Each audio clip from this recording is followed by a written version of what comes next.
Vauxhall's Grandland mid-sized SUV no longer has an X in its name, but does it still have the X factor? Well, it remains an affordable, well-equipped mid-sized SUV, and it now has a sharper look and a much more modern cabin. Plus, if you happen to want a plug-in hybrid engine, it's still one of the cheaper options in its segment.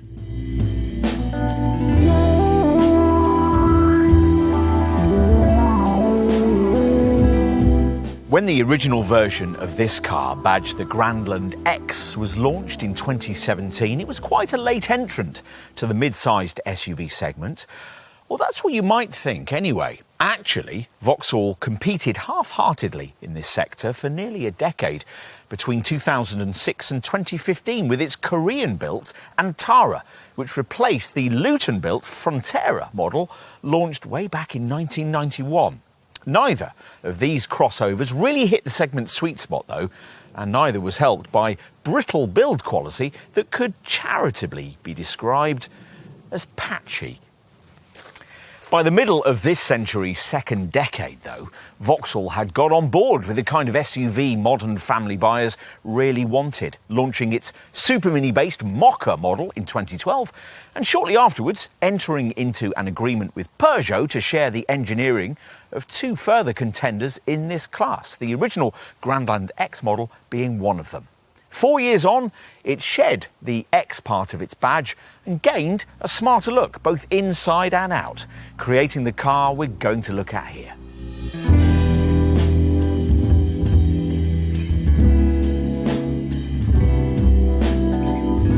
Engine-wise, this Grandland model hasn't changed much. As before, almost all sales will be of the 1.2-litre, 130 PS, three-cylinder petrol version, available either in manual or automatic forms.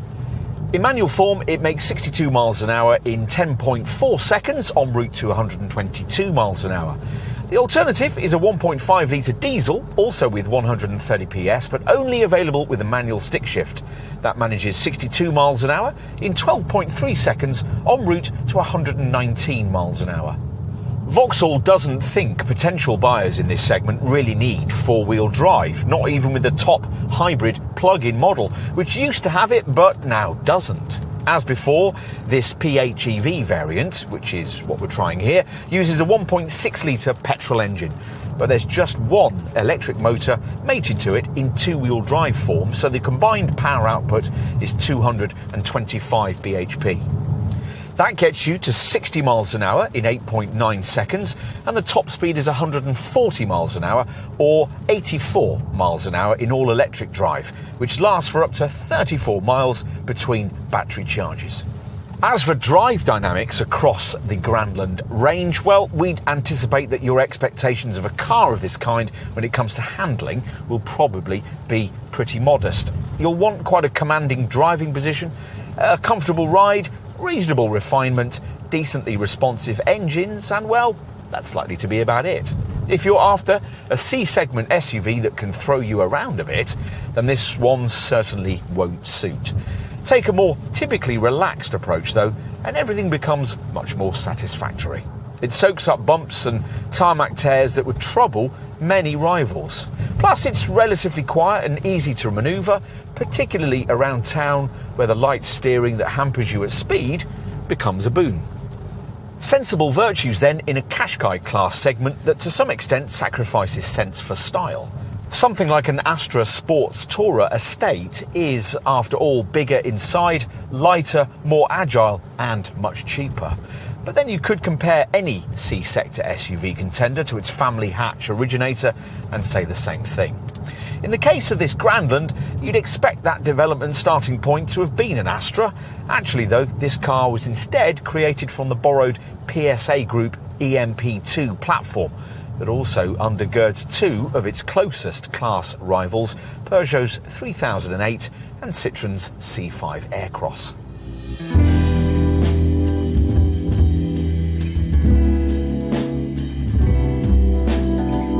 As well as losing an X in its name, this Grandland gains quite a lot in terms of its adoption of the brand's far more interesting visor trim detailing on the front of the car. This sees Vauxhall's latest Griffin logo proudly positioned in the centre, flanked by slim LED headlamps and more muscular bumpers. As before, the dimensions, nearly 4.5 metres of length, 1.9 metres of width and almost 1.65 metres of height, position this Grandland just above smaller, mid-sized SUVs like the Qashqai and the Attica, and just below larger mid-sized models like the Ford Kuga and the Volkswagen Tiguan. Avoid entry-level trim and you get a contrast-coloured roof as well. Inside, changes have been made with the adoption of Vauxhall's latest pure panel cockpit with 2 widescreen displays for more of a digital experience.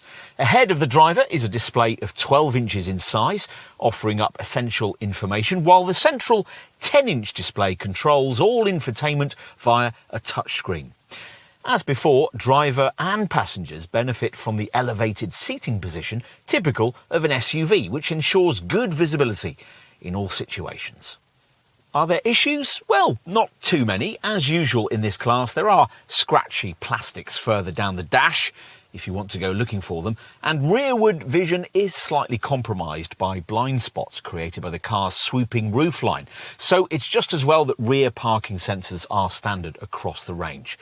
As on a 3008, the glove box is tiny, compromised by the positioning of the fuse box, and also rather small is the storage bin provided under the front armrest, though it can include a useful wireless phone charger. The door bins are rather shallow too, and better is the neat lidded compartment in front of the gear lever with its incorporated 12-volt and USB ports.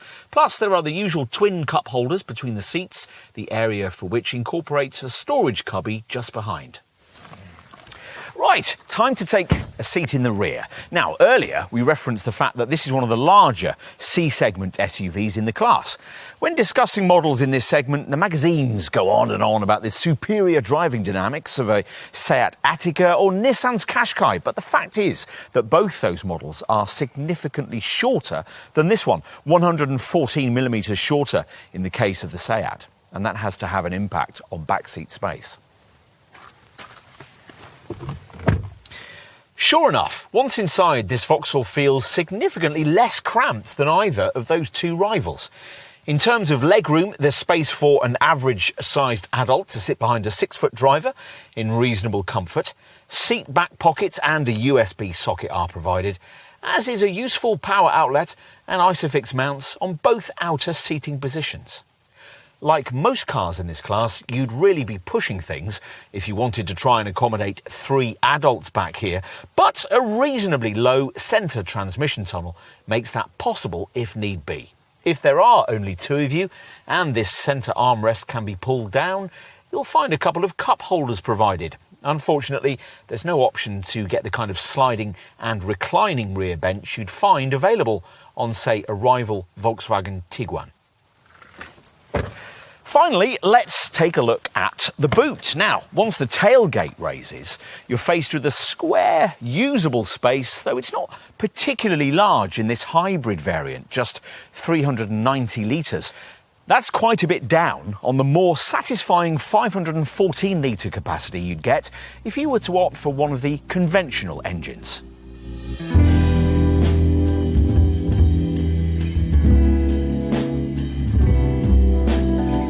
There's a now simplified choice of 3 trim levels: Design, GS Line and Ultimate.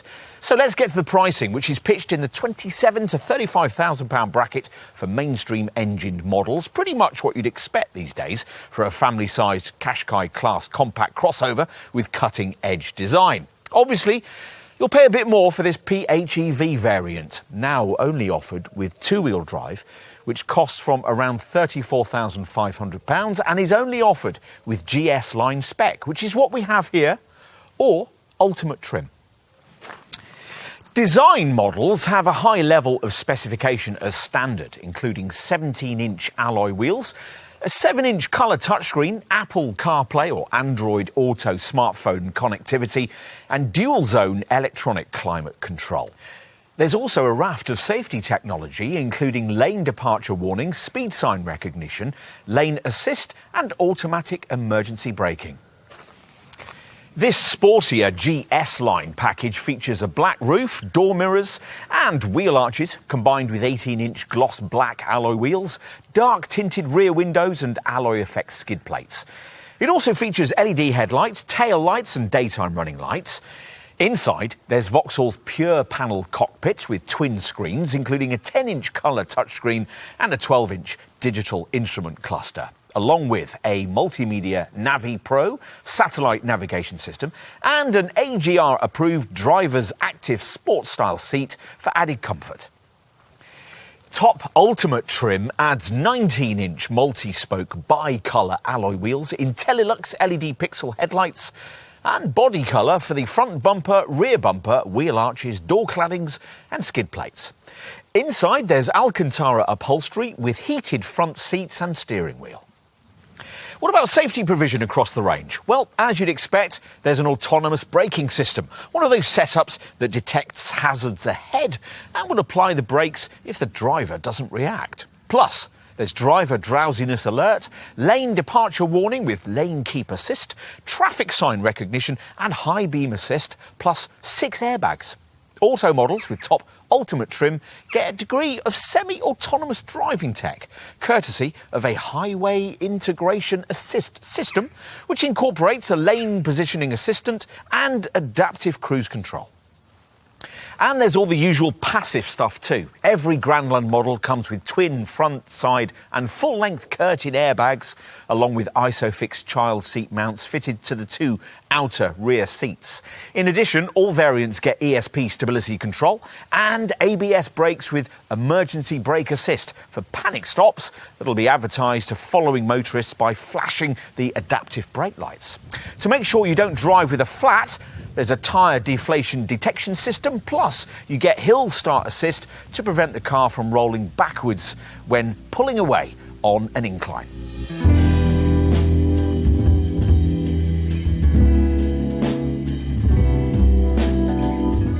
Interestingly, Vauxhall is refusing to drop diesel engines from the range, but black pump-fuelled Grandland sales will be quite rare, even though the 130 PS 1.5 litre diesel variant in question manages up to 54.3 mpg on the WLTP combined cycle and up to 136 grams per kilometre of WLTP rated CO2. Most customers will choose the 130 PS 1.2 litre 3-cylinder petrol model, which in manual form manages up to 45.6 mpg and 140 grams per kilometre, or up to 44.1 mpg and 146 grams per kilometre as an automatic. The PHEV hybrid 2-wheel drive model we're trying here, of course, does a lot better. 192 mpg on the combined cycle and 31 grams per kilometre. Plus, it can go 34 miles between charges that will take 3.5 hours with a standard Mode 3 cable. You can reduce that to 1 hour and 45 minutes if you pay extra for your car to be equipped with the optional onboard charger. You'll also need to know that Vauxhall includes a 3-year, 60,000-mile warranty as standard, a package that can be extended up to 5 years and 100,000 miles at extra cost. A year's free breakdown cover is also provided, along with a 6-year anti-corrosion guarantee. Plus, you can opt for a service plan that lets you pay monthly to spread the cost of regular work to your car. As part of this, Vauxhall offers discounts on wear and tear items such as brake pads and windscreen wipers.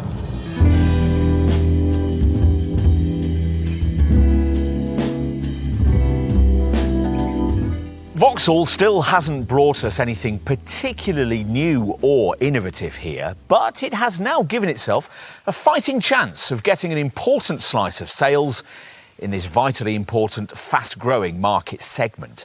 The Grandland is comfortable, good-looking, well-equipped and practical, all attributes that will endear it to likely showroom browsers. Don't expect it to be particularly dynamically rewarding, though. Few SUVs are. You can, though, have much higher expectations when it comes to ride and refinement. In short, if you want an SUV in this class, there's no real reason why you shouldn't consider this one. And that, for Vauxhall, is a big step forward.